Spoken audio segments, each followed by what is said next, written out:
Merci beaucoup. Bonjour à tous. J'espère que vous avez encore un peu de souffle.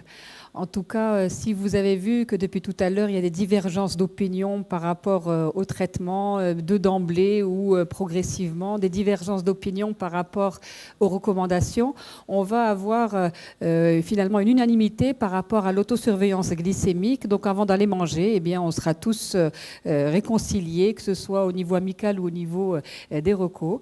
Et donc, je vais parler de l'autosurveillance glycémique. Finalement, est-ce qu'il y a une différence entre la théorie et la vraie vie? Alors, avant de démarrer, réellement, quand on parle d'autosurveillance et de glycémie capillaire, il y a beaucoup de choses qui vont rentrer en jeu, aussi bien dans les techniques, mais aussi dans les moments d'autosurveillance, les actions qui vont découler finalement de cette autosurveillance glycémique, et enfin, le choix du lecteur. Mais tout ceci revient à quelque chose qui est effectivement l'éducation thérapeutique, où, depuis le début du congrès, nous sommes en train de parler de techniques, mais surtout d'éducation thérapeutique. On peut avoir les meilleurs moyens à disposition. Il faut que le patient puisse savoir comment se prendre en charge. Et donc, nous avons des normes qui ne sont pas toujours appliquées, d'ailleurs, dans les normes, notamment ISO 2015, qui n'est pas encore adoptée dans notre pays et peut-être, vous me direz, dans les pays d'Algérie et de Tunisie. On a différents appareils de glycémie capillaire et le coût est important, bien entendu. Mais ce qu'il faut aussi regarder, c'est est-ce qu'il y a cette certification, quel est l'appareil que le patient va utiliser, la femme enceinte, etc. Alors, on va voir ensemble l'intérêt de ces glycémies capillaires et avec les preuves chez les sujets diabétiques, type 1, type 2. Nous allons regarder finalement le cahier de charge de ces lecteurs et vos attentes, vous médecins, mais aussi l'attente de nos patients. Et pour finalement dire un petit mot sur le guide d'autosurveillance glycémique que nous avons réalisé de façon collégiale au Maroc, que vous avez dû avoir dans votre sacoche du congrès, qui est pratico-pratique pour le patient diabétique. Alors d'abord, au niveau des preuves, il est clair que nous cherchons à avoir une hémoglobine glyquée tous les 3 à 4 mois chez les patients. Au Maroc, les patients RAMED peuvent avoir une hémoglobine glyquée 2 fois par an. Et on peut se poser la question, est-ce qu'elle est suffisante? Et notamment, vous connaissez la meilleure des situations qu'on peut avoir ici.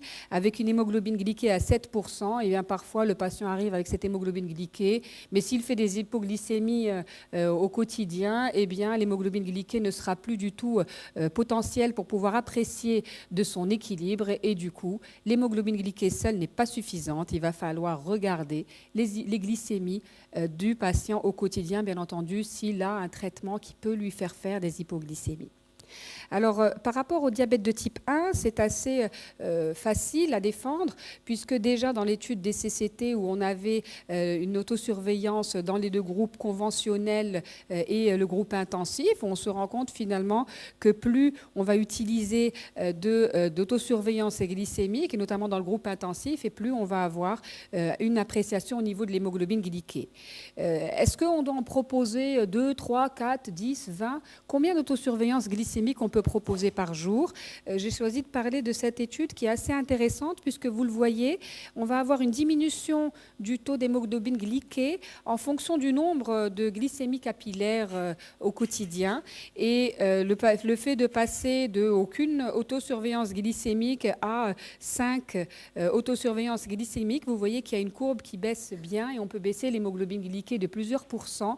Et ensuite, au-delà, eh bien, peut-être qu'il y a d'autres facteurs qui vont rentrer en compte, notamment comment va agir le patient. Donc cette corrélation entre la fréquence des glycémies capillaires et de l'autosurveillance glycémique est importante à noter, et elle a été prouvée notamment chez le diabétique de type 1, puisque chez les diabétiques de type 2, oui, c'est prouvé, mais ça va dépendre un petit peu du traitement que le patient va utiliser, mais aussi de ses capacités à apprécier ses glycémies, à agir par rapport à ces glycémies. Vous voyez ici les patients qui vont faire ce que j'appelle des glycémies pédagogiques, c'est-à-dire qu'il ne prend pas de traitement, il n'y aura pas d'hypoglycémie chez lui, mais quand même, le fait de faire une hémoglobine glyquée après un repas riche va l'inciter à diminuer ses quantités ou la qualité du repas une autre fois lorsqu'il aura des glycémies élevées. Et vous le voyez, lorsqu'on utilise ici l'insuline, eh bien, on a des petits gaps, mais clairement, il est important que les patients puissent la réaliser, mais 2, aussi comprendre pourquoi ils vont faire de façon régulière cette autosurveillance glycémique.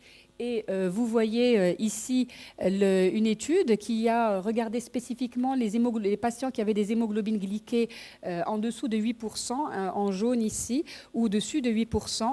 Et vous voyez que lorsqu'on n'a pas d'autosurveillance, lorsque le patient ne fait pas grand-chose et ne peut pas faire d'autosurveillance glycémique, ou que lorsque c'est irrégulier, eh bien, on a beaucoup plus en proportion de patients diabétiques de type 2 qui sont très loin de l'objectif et supérieurs à 8%.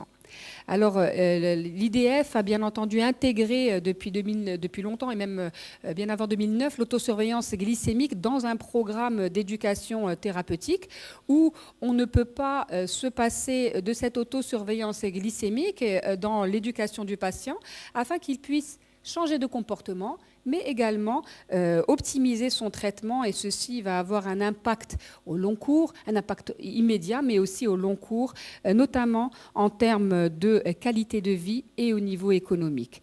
Donc bien entendu que les glycémies capillaires vont être indispensables à la prise en charge de nos patients, diabétiques type 1 ou diabétiques type 2 sous insuline, mais aussi aux autres patients, notamment dans notre pays, qui effectivement continuent à avoir des sulfamides. Et on ne peut pas appliquer, j'ai beaucoup aimé la discussion du professeur Belhaj, on ne peut pas appliquer des recommandations suisses, américaines ou autres dans nos pays. Et il faut qu'on réfléchisse à nos patients qui peuvent, par contre, lorsqu'ils sont sous sulfamide, faire plus de glycémie que s'ils sont sous IDPP4, bien entendu en association à la metformine. Alors, nos appareils de glycémie capillaire sont différents. Est-ce qu'il y a un cahier de charge et qu'est-ce qu'on attend de ces glycémies capillaires?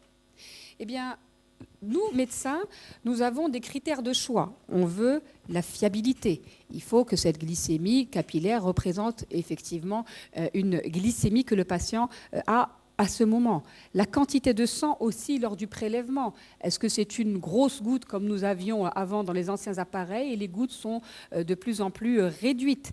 On a aussi la possibilité pour certains lecteurs, notamment ceux qui répondent à l'ISO 2015, la possibilité de prélever un échantillon veineux, artériel, néonatal, et je pense ici aux pédiatres notamment, où nous ne sommes pas obligés à chaque fois d'aller piquer les enfants. Et enfin, on doit faire attention au taux d'hématocrit qui va être différent chez les femmes enceintes, chez les enfants en bas âge, mais aussi par exemple chez les grands sportifs.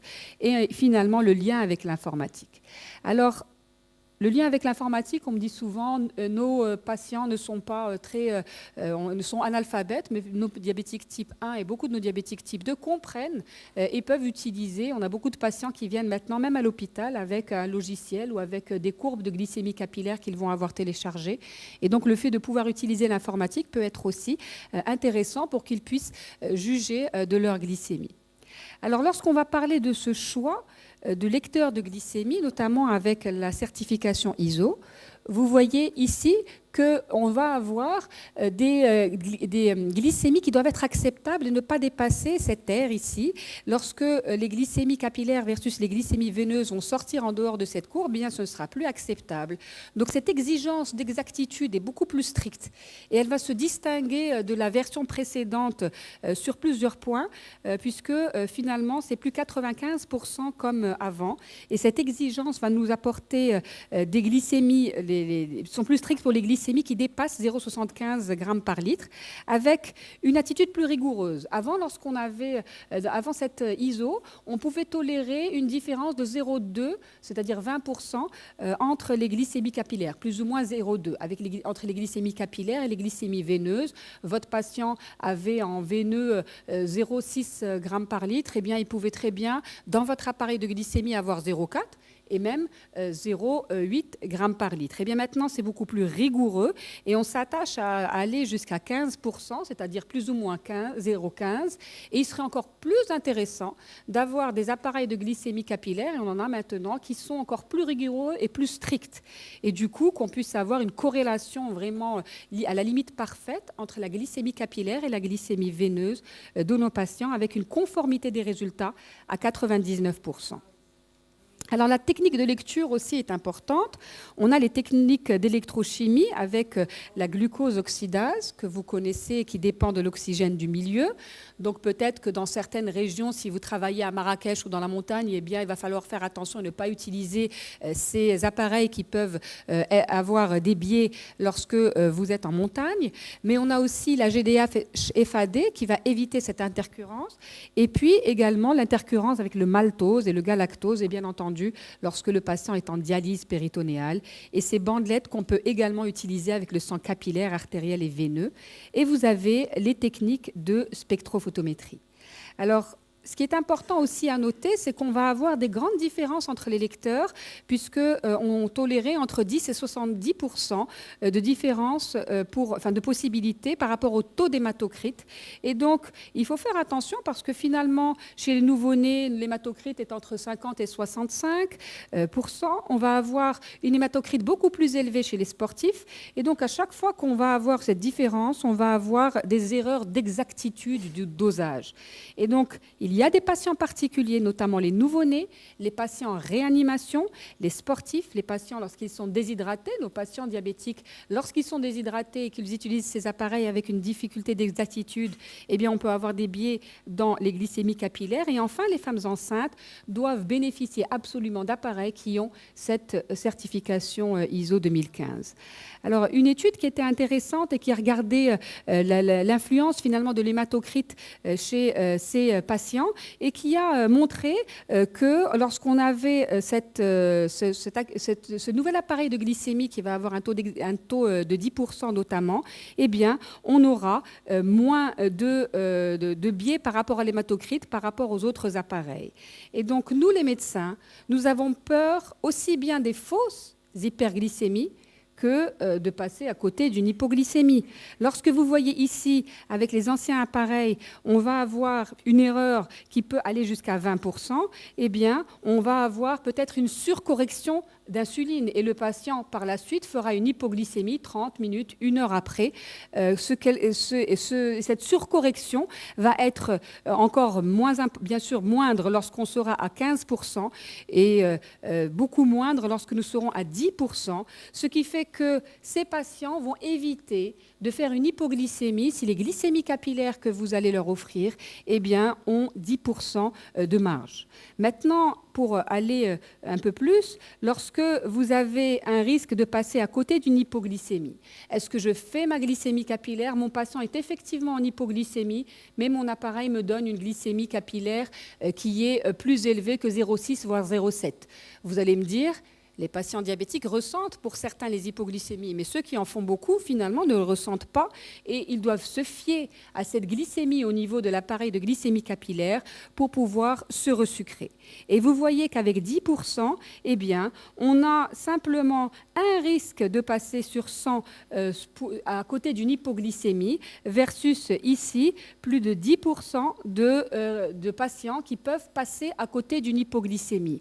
Donc le fait de changer de technique de dosage est important. Le fait de changer de cette exactitude est important parce qu'on va éviter de surcorriger les patients qui sont en hyperglycémie alors qu'ils sont un peu plus bas, mais on va aussi permettre de retrouver plus de patients en hypoglycémie et les resucrer avant d'avoir cette possibilité. Alors, par rapport au coût notamment, lorsqu'on utilise ces appareils, et je vous encourage à demander à vos fournisseurs quelle certification ils ont, lorsqu'on ne sait pas, on n'est pas en ISO 2013, eh bien, on voit que on va avoir beaucoup plus de patients qui vont faire des hypoglycémies sévères et que finalement, on va avoir, grâce à ces nouveaux appareils, une diminution du coût in fine par rapport à des appareils qui sont à 20 ou à 15% d'exactitude. Alors, ici, c'était la même étude chez les patients diabétiques de type 2, avec finalement, pour rester dans les temps, une étude qui me paraît vraiment très intéressante et qui pourra peut-être plus tard révolutionner la prise en charge des patientes et notamment le dépistage du diabète gestationnel, puisque c'est une étude qui a comparé les glycémies veineuses versus les glycémies avec ces nouvelles ce nouvel appareil de 10% d'exactitude qui a pris 182 femmes enceintes et chez qui on a fait une GPO 75 grammes de glucose pour pouvoir apprécier les glycémies et diagnostiquer un diabète gestationnel. Et on leur a fait aussi bien les glycémies veineuses que les glycémies capillaires. Et on s'est retrouvé avec en comparatif entre la veineuse et la capillaire, avec des résultats à 100% de sensibilité et presque 100% finalement de spécificité, comme vous voyez ici, ce qui fait que lorsque on va avoir cette possibilité, notamment dans nos pays où peut-être que la glycémie veineuse est un peu plus chère, où on peut retarder ou ne pas faire la GPO 75 grammes, où on pouvait, après cette étude, c'est vrai, vous allez me dire c'est 182 patients, mais c'est quand même très prometteur, faire la GPO 75 grammes et utiliser les glycémies capillaires, c'est moins contraignant et certainement moins coûteux pour nos patients. Alors après avoir regardé ce qu'on pouvait demander, nous en tant que médecins, quelles sont les attentes de nos patients lorsqu'ils vont choisir l'appareil de glycémie capillaire? Et je dis choisir parce que vous devriez le choisir avec lui et non pas lui imposer un appareil, puisque lui, ce qu'il veut, c'est que ce soit simple. Bien heureusement, maintenant, la plupart des appareils sont no coding. On n'a plus besoin d'entrer les codes comme nous avions avant. Il a besoin d'un appareil qui soit facile à utiliser, assez rapide. Il voudrait aussi avoir une possibilité d'enregistrer les données, mais aussi d'avoir des alertes. Est-ce qu'il est en hypoglycémie ou non ? Et enfin, on a aussi la taille et le design qui est important, notamment chez nos jeunes diabétiques de type 1, où le design est important et il faut discuter avec eux. Alors, on a beaucoup d'appareils qui nous permettent justement d'avoir des indicateurs. Est-ce que le patient fait des hypoglycémies ou des hyperglycémies avec des systèmes d'alerte? Et vous verrez, ou vous avez déjà vu, puisque nous avons maintenant cet appareil AccuCheck Instant à notre disposition depuis 3 mois maintenant. Oui, je suis à la conclusion. Depuis 3 mois, qui va justement nous permettre de nous montrer les objectifs. Est-ce que le patient est en normoglycémie? Est-ce qu'il est ici en rouge en dessous de la valeur que nous aurons spécifiée dès le départ, ou est-ce que ça peut aller avant? Et donc finalement, ces glycémies capillaires vont nous permettre d'avoir des suivis pour le médecin et pour le patient, avec, si je me concentre sur le patient, un suivi autonome de sa glycémie, mais aussi une adaptation thérapeutique. Et plus il va avoir un appareil qui donne des glycémies capillaires qui sont très similaires aux glycémies veineuses, mieux il va pouvoir identifier et traiter ces hypo- et ces hyperglycémies. Alors vous voyez ici le guide avec, pour conclure, attention aux fausses hyperglycémies, attention de passer à côté d'une hypoglycémie. Et pour partir de la théorie à la vraie vie, finalement, on peut dire que notre appareil de glycémie capillaire, pour notre patient, c'est son tableau de bord. Vous ne pourrez pas conduire si vous ne voyez pas votre tableau de bord. Et donc, il nous faut un appareil de glycémie capillaire pour pouvoir traiter correctement nos patients diabétiques. Et je vous remercie.